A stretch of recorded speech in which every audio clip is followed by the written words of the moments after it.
Allahu Allahu Allahu Allah Allahu Allahu Allahu Allah Allahu Allahu Bismillahirrahmanirrahim. Elhamdülillah Rabbil alemin. Hər birinizi salamlayıram. Gününüz xeyirli olsun inşallah. İslam əqaidi mövzusunda siz əzizlərin bugün xidmətindəyəm. Bugünkü mövzumuz dini təlimlərdə Allahın varlığı məsələsidir. Ümumən Allah barəsində təqdim olunan arqumentlər, dəlillər, sübutlar məsələsinə keçməmişdən öncə və eyni zamanda Allahın sifətini müzakirə etməmişdən öncə Allahın varlığını tanımaq mümkündür ya yox məsələsini müzakirə etmək lazımdır. Çünki bu sual əgər mənfi olarsa, ilahiyyat barəsində danışmağın heç bir mənası olmaz. Bir halda ki, dinin əsası Allah Taala'nın varlığı ətrafında dövr edir. Din Allah varlığının qol budağıdır, dini təlimlər. Əgər bu mərkəz özü tanınmarsa, təbii olaraq digər məsələləri də müzakirə etmək yersiz olardı. Allahı tanımaq məsələsi bir çox fəlsəfi məktəblərdə, məxsusən müasir fəlsəfi məktəblərdə müzakirə olunan bir məsələdir. Təbii olaraq bütün din alimləri, eyni zamanda bir çox mütəfəkkir və filosoflar bu məsələyə müsbət yanaşmışlar. Yəni Allahın varlığını tanımaq olar və bu məsələ mümkündür. Lakin bəzi fəlsəfi məktəblər bu məsələni müəyyən səbəblərdən inkar etmiş və demişlər ki, Allahı tanımaq insanın düşüncəsindən xaric olan bir məsələdir. Mən istərdim bu məsələni ilk növbədə dini təlimləri mərkəz qərar verərək, əsas qərar verərək müzakirə edək. Çünki Allah Taala ilk növbədə özünü səmavi kitablarda tanıtmış, təqdim etmişdir. Fəlsəfi məktəblər, fəlsəfi kitablar yazılmamışdan qabaq Allah mövzusu, Allah anlayışı elə dini təlimlərdə ilk növbədə özünü göstərmişdir. Biz təbii olaraq dini təlimlər dedikdə digər dinləri qəsd etmirik. İslam təlimlərini, məxsusən Qur'an-ı Kərim və Peyğəmbərin və onun əhl-i beytinin hədislərini nəzərdə tuturuq. Demək, Allah anlayışı dini təlimlərdə dedikdə, yəni İslam təlimlərində. Və bizim əsas səbəbimiz də budur ki, dini təlimlər Allahı tanıtmaqda ən gözəl, ən yaxın, ən üstün mənbələrdən biridir. Biz müxtəlif kitablarda Allah barəsində müzakirə edincə, elə dinin öz mətnində Allah barəsində danışmaq, müzakirə etmək və Allahı tanımaq mümkündür sualını, cavabını dini təlimlərdə tapmaq, dini təlimlərə əsasən cavablamaq daha məntiqlidir. Ümumi olaraq biz Qur'an-Kərimə müraciət etdikdə görürük ki, Allah Taala'nı qəbul etmək müqabilində insanlar ümumi olaraq 3 dəstəyə ayrılır. Yəni bir peyğəmbər Allahı insanlara, bəşəriyyətə, müəyyən bir topluma təqdim edir. İnsanlar, mən Allah tərəfindən gəlmişəm və sizə uca Allahın hökmlərini çatdırıram.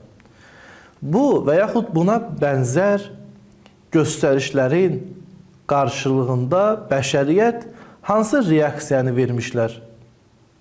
Biz bunu qısa olaraq nəzərdən keçirdikdə görürük ki, 3 qrup, 3 dəstə bu müraciətin qarşısında var. Birinci dəstə öz fəhim və fitrətinə əsasən Peyğəmbərin bu dəvətini heç bir sübut və dəlil, möcüzə istəmədən öz qəlbinin, öz fəhminin, öz fitrətinin dəvətinə əsasən belə bir müraciəti, belə bir dəvəti qəbul etmiş və Allaha iman gətirmişlər. Bu şəxslərin nümunələri olduqca çoxdur, məxsusən İslam dünyasında. Bunlar Allah anlayışını, Allahın varlığını tam olaraq öz fitrətlərinə, öz qəlblərinin, fəhimlərinin tələbinə əsasən qəbul etmişlər. İkinci dəstə isə Allah anlayışı qarşısında ilk növbədə tərəddüd etmişlər. Yəni Allahı qəbul etmək müqabilində hər hansı bir dəlil, sübut və yaxud möcüzə istəmişdilər. Və ondan sonra bu sübut və dəlilə əsasən Allahın varlığını qəbul etmiş, ona iman gətirmişlər. Üçüncü dəstə isə ümumən inkar və təksib yolunu seçmişlər. Bunlar təqdim olunan dəlil və sübutları qəbul etmək yerinə ona cavab verməyə çalışmışlar. Allahı inkar etmək üçün bu dəlillər üzərində çalışmış və öz inkarlarına müxtəlif dəlillər təqdim etmişdilər. Biz bunların dəlillərini müraciət etdikdə görürük ki, bunlar daha çox bu şəxslərin öz şəxsi zövqlərinə qayıdır. Nəinki onlar hər hansı bir sübut və dəlil qarşısında öz möhkəm cavabları var. Ümumi olaraq, baxın əzizlər, 3 dəstə oldu. Və bu 3 dəstənin axırıncı dəstəsi önəmlidir. Burada belə bir sual yaranır.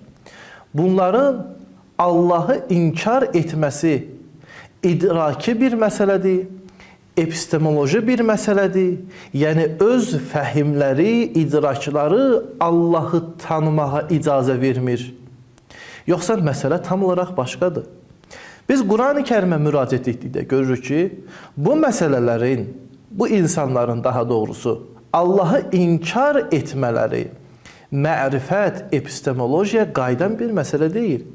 Şəxsi zövq və düşüncələrinə qayıdır. Yəni bunlar istəyirlər ki, Allahı inkar etsinlər. Allahı bir həqiqət olaraq görsələr də, Allahı bir həqiqət olaraq qəbul etsələr də, Allahı inkar edirlər. Nəyə görə? Hansı səbəbə görə bəs Allahı inkar edirlər? Deməli, məsələ epistemoloji, mərifət məsələsi deyil. Bilirlər, amma inkar edirlər. Bu inkar olmanın əsas amillərindən biri, Allahı qəbul etdikdən sonra Allahı qəbul etməklə yanaşı başlayan öhdəliklər və məsuliyyətlərdir.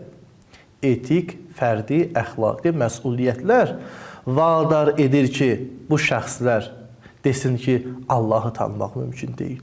Çünki Allahı tanımağın arxasında bir məsuliyyət, öhdəlik yatır. Bunların problemi idrak məsələsi deyil. Bu məsələlər ortaya atılan bir bəhanələrdir. Quran-ı Kərimdə bu barədə bir çox ayələr var. Məsələn, İbrahim surəsində Allah Teala belə buyurur. Qalət rusuluhum əfillahi şəkkun. Onların peyğəmbərləri dedi, siz Allah barəsində şək mi edirsiniz? Fatiris səmavat vəl ərz. Bir halda ki, o, yeri və göyü yaradandır. Burada işlənən sual, yəni siz heç bir formada edə bilmərsiniz. Bunu inkar edəsiniz ki, yaranmış bir şeyin yaradana ehtiyacı yoxdur. Təbii olaraq hər bir yaranmışın yaradana ehtiyacı var. Buna əsasən Quran-ı Kərim Allahın varlığını inkar edən, sanki səmada günün günorta çağı günəşi inkar edən bir şəxsə bənzədir. Bu barədə bir çox ayələr də var. Özünüz müraciət edə bilərsiniz. Amma nəzərə alınması burada bir məsələ var. Bəli, insanların mərifətinə əsasən Allahı tanımaq müxtəlif mərhələlərdən ibarətdir. Biz bu mərhələləri bir çay üzərində körpüyə bənzədə bilərik. Bir insan çayın o biri sahilinə sadə bir taxtanın üzərindən də keçə bilər. Böyük bir körpüdən də keçə bilər. Təbii olaraq çayın o biri sahilinə sadə bir taxtadan keçmək istəyən bir şəxs yükü olmamalıdır, yüngül olmalıdır. Amma bir şəxs ki, çox böyük yüklənib, ağır yükü var, çayın o biri sahəndə keçmək istəyirsə, möhkəm körpüdən keçməlidir. Allaha mərifət də bu formadadır. Bir insan şübhələrlə, suallarla dolursa, bu Allahı tanıdan dəlillər, sadə dəlillər bunu qane etməyəcək. Bu mərifət, sadə mərifətlər bunu qane etməyəcək. Buna görə buna daha çox fəlsəfi, bürhani dəlillər lazımdır. Amma nəzərə almaq lazımdır ki, dini mətnlərdə əgər sadə dəlillərlə biz üzləşsək, bunun mənası o demək deyil ki, dinin Allah barəsində gətirdiyi dəlillər yalnız bu səviyyədədir. Xeyr, din bütün insanların, bütün bəşəriyyətin idrakını nəzərə aldığı üçün Allah barəsində gətirdiyi dəlillər də insanların idrakına, idrak səviyyələrinə görə ölçülür. Nəticə olaraq biz sadə bir ayə, sadə bir hədis, yəni ümumi insanların fəhm etdiyi bir hədis gördükdə deyə bilmərik ki, din Allahı bu səviyyədə təqdim edir. Xeyr, din Allah barəsində insanların fəhm və mərifətinə əsasən danışmışdır. Əssalamu aleykum və rəhmətullahi və bərəkətuhu. Allahu, Allahu, Allahu, Allah, Allah.